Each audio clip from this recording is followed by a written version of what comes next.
Hello बच्चों, मैं अंकिता त्रिपाठी। आज मैं आप लोगों को पढ़ाऊंगी कक्षा 9 की हिंदी सामान्य हिंदी पढ़ाऊंगी। और हिंदी में एक काव्य खंड है पाठ 6वां पुनर्मिलन जयशंकर प्रसाद जी का। पहले आपको हम बता दें कि जयशंकर प्रसाद जी छायावाद के प्रवर्तक एवं श्रेष्ठ छायावादी कवि माने जाते हैं तथा इनके द्वारा जो रचित कामायनी कृति है यह इनकी एक अमर कृति है। इसी कृति पर इन्हें हिंदी साहित्य सम्मेलन की ओर से मंगला प्रसाद पारितोषिक भी प्राप्त हुआ था। और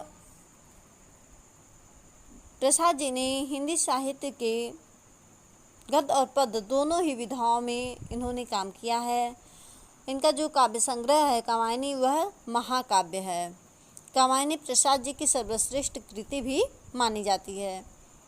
यह विश्व साहित्य में प्रमुख स्थान भी इस कृति को प्राप्त है और इसमें मनु और श्रद्धा के माध्यम से मानव को हृदय और बुद्धि के समन्वय का संदेश दिया गया है। इसमें मनु यानी जो मनु और श्रद्धा है तो हृदय को मानव के हृदय को श्रद्धा बताया गया है और बुद्धि जो है वह ईड़ा को बुद्धि बताया गया है। आइए हम चलते हैं, आपको पद्यांश पहले पे लेके बताते हैं कि चौंक उठी अपने विचार से कुछ दूरागत ध्वन सुनती, इस निस्तब्ध निशा में कोई चली आ रही है कहती, अरे बता दो मुझे दया कर कहाँ प्रवासी है मेरा, उसी बावले से मिलने को डाल रही हूँ मैं फेरा। यह जो पद है यह हमारी पाठ्य पुस्तक हिंदी के काव्य खंड के पुनर्मिलन शीर्षक से लिया गया है। यह कवि जयशंकर प्रसाद द्वारा रचित कामायनी महाकाव्य के निर्वेद सर्ग से लिया गया है। और इस प्रस्तुत पद्यांशों में प्रसाद जी ने मनु की पत्नी जो श्रद्धा है उसकी विरह वेदना का ही यहाँ पे वर्णन किए हैं। कहते हैं प्रसाद जी कि ईड़ा जो है वह सारस्वत नगर की रानी है, अपने विचार में खोई हुई थी। चौंक उठी अपने विचार से यानी वह अपने विचार में खोई हुई थी, तभी उसे दूर से आती हुई आवाज़ सुनाई दी। कुछ दूरागत यानी दूर से आती हुई ध्वनि सुनती यानी ध्वनि सुनाई देती है, जिस आवाज़ को सुनकर के वह चौंक पड़ती है। आगे कहते हैं कि इस निस्तब्ध निशा में कोई चली आ रही कहती। यहाँ ईड़ा सुनती है कि दूर से इस शांत रात में कोई स्त्री यह कहती हुई चली आ रही थी कि अरे बता दो मुझे दया कर, अरे कोई मुझ पर दया करे और यह बता दे कि कोई तो बता दे कि मेरा प्रवासी था, मेरा पति कहाँ है था, मेरे पति के बारे में कोई मुझे बता दे। आगे कहती है कि उसी बावले से मिलने को डाल रही हूँ मैं फेरा। आगे कहते हैं उसी बावले से किसे कि अपने प्रियतम से मिलने के लिए मैं इधर उधर भटक रही हूँ। अतः आइए अब हम पढ़ते हैं दूसरा पद्यांश कि रूठ गया था अपनेपन से अपना सकी न उसको मैं, वह तो मेरा अपना ही था भला मनाती किसको मैं, यही भूल अब सूल सदृश हो साल रही उर्मी मेरी, कैसे पाऊंगी उसको मैं कोई आकर कह दी रे। यहाँ कविवर प्रसाद जी जो हैं वह यहाँ पे भी श्रद्धा की विरह वेदना का ही वर्णन किए हैं। इन पंक्तियों में कहते हैं कि श्रद्धा यहाँ कहती है रूठ गया था अपनेपन से, यानी मेरा जो प्रियतम है वह मुझसे ही रूठ गया था, लेकिन उसे देखकर ऐसा लगता था कि वह अपनेपन से रूठ गया था, यानी वह अपने आप से ही रूठ गया है। मुझे तो अपना सकी न उसको मैं, वह तो मेरा अपना ही था। आगे कहते हैं मुझे तो ऐसा लगता था कि वह अपने आप ही मान जाएगा, परंतु वह मुझे छोड़कर न जाने कहाँ चला गया। मैं तो ये समझती थी कि वो तो मेरा अपना ही है, अपने आप ही मान जाएगा, लेकिन वह न जाने मुझे छोड़कर कहाँ चला गया। मैं उसे मना भी ना सकी। मैंने ये भी ना सोचा कि कोई अपने आप आखिर कैसे मानता है, मतलब कहाँ मानता, नहीं मानता है।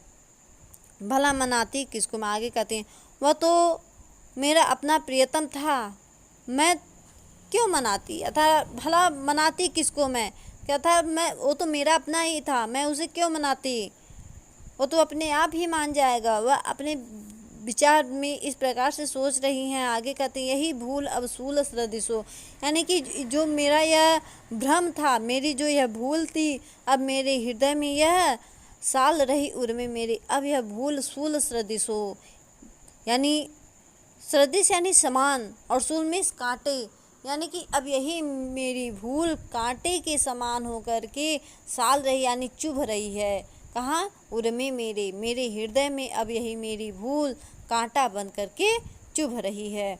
अर्थात यहाँ श्रद्धा कहती है, मतलब उसका कहने का तात्पर्य है कि अब स्वयं वह अपने आप पश्चाताप कर रही हैं कि यदि मैंने मनु को मना लिया होता तो शायद आज वो मुझे छोड़कर ना जाता। आगे कहती हैं, कैसे पाऊंगी उसको मैं, कोई आकर कह दे रे। अब कह रही हैं कि अब मैं उसको कैसे ढूंढूं, कोई तो मुझे उसके बारे में आकर कुछ तो बता दे। आइए अब हम चलते हैं तीसरे पद्यांश पे। यहाँ पे दिया है कि ईड़ा उठी दिख पड़ा राजपथ, धुंधली सी छाया चलती, वाड़ी में थी करुण वेदना, वह पुकार जैसी जलती, शिथिल शरीर वसन विसंखल, कबरी अधिक अधीर खुली, छिन्न पत्र मकरंद लुटी सी, जो मुरझाई हुई कली। अतः इन प्रस्तुत पंक्तियों में कबीर जी ने बताया है कि ईड़ा सोच में डूबी बैठी थी कि तभी उसे एक स्त्री की आवाज़ सुनाई पड़ी, जो अपने पति को ढूंढने के लिए वह पुकार रही थी। पति को ढूंढते हुए वह कुछ आवाज़ें निकाल रही थी, पुकार रही थी। यहाँ कहते हैं कि श्रद्धा की वेदना भरी हुई आवाज़ को, यानी श्रद्धा की उस करुण पुकार को, उस वेदना भरी आवाज़ को सुनकर ईड़ा चौंक पड़ी। ईड़ा उठी यानी कि ईड़ा उठ गई, चौंक करके खड़ी हो गई। दिख पड़ा राजपथ, ईड़ा को राजपथ पर किसी स्त्री की धुंधली सी छाया चलती हुई प्रतीत हुई। धुंधली सी छाया चलती, कहाँ, राजपथ पर उसे प्रतीत हुई। धुंधली सी छाया चलती हुई प्रतीत हुई, कहाँ, राजपथ पर। वाड़ी में थी करुण वेदना, जिसकी वाड़ी में करुण वेदना है, यानी बहुत ही करुणा भरी हुई थी। आगे वह पुकार जैसी जलती, वह पुकार विरह की ताप में, यानी वह उसकी जो पुकार थी, वाणी थी, उसे सुनकर ऐसा लग रहा था कि मानो वह विरह की ताप में जलती हुई प्रतीत हो रही थी। आगे कहते हैं, शिथिल शरीर, और उसका जो शरीर था वह शिथिल यानी पूरी तरह थका हुआ सा प्रतीत हो रहा था। वसन श्री विसंखल, आगे कहते हैं कि जो वसन यानी वस्त्र हैं वह विसंखल यानी कि अस्त व्यस्त हो गए हैं, अर्थात उसका शरीर भी थका सा प्रतीत हो रहा है और उसके वस्त्र भी अस्त व्यस्त हो गए हैं। आगे कबरी अधिक अधीर खुली, जो कबरी यानी चोटी यानी भेड़ी कि उसकी जो चोटी है वह खुल गई है। अधीर खुली यानी कि हवा के चलने से, हवा में हिलती हुई वह जो उसकी चोटी खुली हुई है वह हवा में उड़ती हुई, मतलब हिलती हुई ऐसी प्रतीत हो रही है जैसे छिन्न पत्र यानी कि टूटे हुए पत्ते की भांति उसकी चोटी बिल्कुल बिखर गई है, ऐसा प्रतीत हो रहा है। आगे कहते हैं, मकरंद लूटी सी, और उसे देखकर ऐसा लग रहा है कि मानो फूल से उसका कोई पराग छिन गया हो, फूल से उसका पराग छिन गया। उसी प्रकार से मानो मनु के दूर जाने पर श्रद्धा बिल्कुल मकरंद के फूल के समान हो गई है। आगे कहते हैं, श्रद्धा की स्थिति को देख करके, मतलब यहाँ श्रद्धा की स्थिति इस प्रकार से हो गई है, जो मुरझाई हुई कली, कि जैसे कोई कली पूर्णतः मुरझा गई हो। आइए अब हम चलते हैं अगले पद्यांश 4 पे।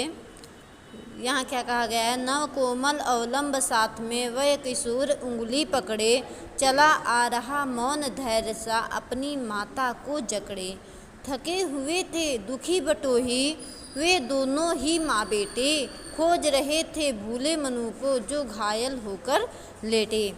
अतः यहाँ पे प्रसाद जी ने बताया है कि श्रद्धा के साथ, केवल श्रद्धा ही नहीं, श्रद्धा के साथ उसका पुत्र भी था जो कि वह भी मनु को ढूंढ रहा था।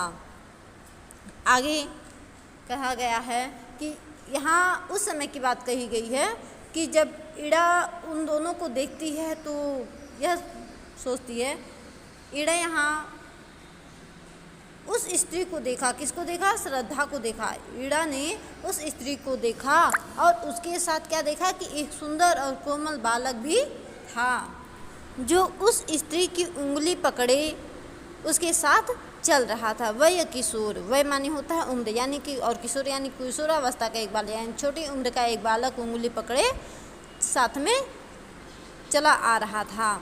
चला आ रहा मौन धैर्य सा, और वह बालक कैसा प्रतीत हो रहा है कि चला आ रहा कौन, वह बालक कैसा आ रहा है, शांत और धैर्य की मूर्ति सा वह प्रकट हो रहा है, दिखाई दे रहा है। आगे कहती हैं अपनी माता को जकड़े, यानी कि वह बालक अपनी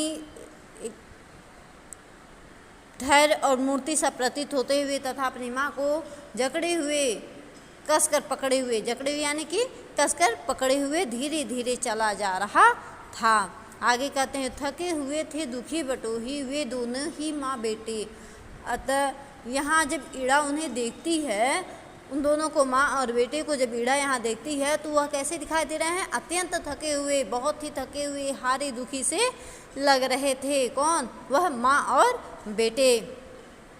खोज रहे थे भूले मनु को जो घायल होकर लेटे, और वे दोनों अपने घर का मार्ग भूल करके उस किसको ढूंढ रहे थे, उस मनु को ढूंढ रहे थे जो ईड़ा के महल में घायल अवस्था में लेटे हुए था।